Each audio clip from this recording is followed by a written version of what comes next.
We've all heard the horror stories and the news about some banks and major retailers being hacked, but it can happen to you, especially if you have a smartphone or other electronic devices and you're connected to the internet. Our great friend and money expert, J.B. Bryant, is here with some cybersecurity tips that can help to protect you. We just had a story last week, a local store, their employees, all their social security numbers got hacked. It wasn't even a big national chain. But do you know that the impact of cyber hacking is more detrimental to small businesses? The studies say that they have a 60% chance, a small business has a 60% chance of going out of business after something like that happens. Yeah, I would imagine. That The it's big harder companies for can them. absorb some That's of that. right. Yeah. Very good point. Yeah. That's amazing. All right, so what can, we got some tips here.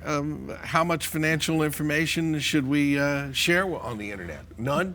Well, you're right. In many cases, it's none. I've seen some horror stories also about people receiving emails from their financial institution asking them to wire money or things like that, and the people do it. So the most important thing is that if you receive an email from your financial institution, either call the 800 number on your statement or go to the financial institution website and take care of your business. Do not fall into the opening the attachments and things like that and releasing your information. And also make sure that you're accessing a site that on the toolbar at the top when you're going on the internet, if you're in a secure site, it will have a lock on that site. Okay. So look on the top of the page when you're accessing and make sure that you do that. And then another point, Bill, is that when you're sharing your personal information, don't do it when you're in the free coffee shops. You know, when they're offering the some free of this Wi-Fi. sounds like common sense to me. Like, you wouldn't do that. Many people probably do, though. They're on the Wi-Fi. They don't think about it. They go into their bank app. You know, and they're thinking, well, I'm in the bank app, but someone is watching you, because you still have, when you go into your bank app, you have to put your ID and your passcode and things in. Yeah, and it's out there. You know, I always have this rule in life, say it out loud and see if it sounds right to you. So if you're sitting in the coffee shop, would you say out loud your social security number, your banking information, all that stuff in the coffee shop? No. That's a good rule, so don't do it in a public. Right. My kids hate that I just mentioned that. Okay. There goes Dad with the say it out loud. Don't stop me. All right, so let's talk about passwords, because on the radio, once a year we do these crazy passwords that people use, and there's people are still using 1, 2, 3, 4, 5. I mean, they're still doing that, one aren't of they? the most popular passwords is the word password. Are you stealing my show? No, I'm saying.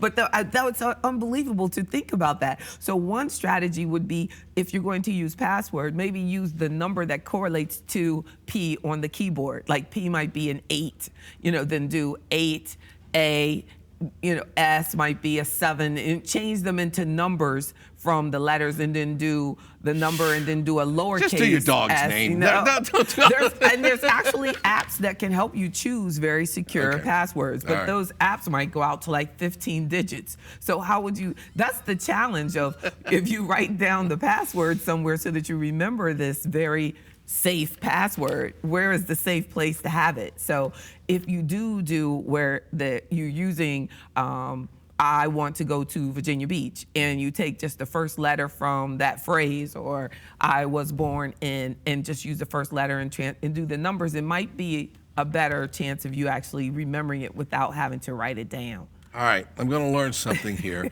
What is a 2FA? Is that a new Air Force jet? What is that? That's it's close. A 2FA is two-factor authentication of your access. So and it's becoming more and more popular. My Wi-Fi wasn't working well this weekend, so I called into the service provider, and they said I called from the number connected to the account, but they also wanted something else. So they text me. That's two-factor authentication.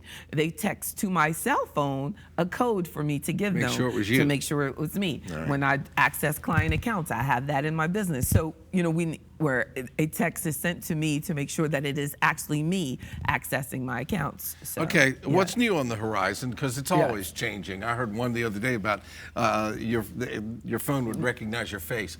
Is there new security coming down the line now? The key here is that when you're getting a lot of things for free, have you seen that where you can do your taxes for free or you can get your credit report for free? People are using these free services but not checking the privacy policy. So every website that is getting that type of information from you should have a privacy policy attached to it. Read it. It's 48 pages long, Read JB. You all read the it, 48. and you tell us I know, what because to you do. just click agree, and then you start getting all these loan officers Yeah. because your credit is great, and you didn't realize that they have the right to sell your credit score to someone because when you clicked agree, you gave that to them. So before you sign up for all these free things, make sure you know what you agreed to. So, and that's very important. So check out the privacy policies.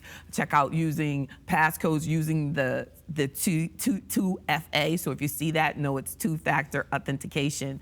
And it started in 1984, believe it or not, and we're still not doing it. That was patent in 1984 to do the two-factor. The only thing I agree with is you. Well, I'm glad. Yes. JB offers free money seminars every Wednesday at noon on select Saturday mornings at 10 a.m. at 3900 Wisteria Parkway, Suite 300 in Richmond. Pre-registration is required. Agree?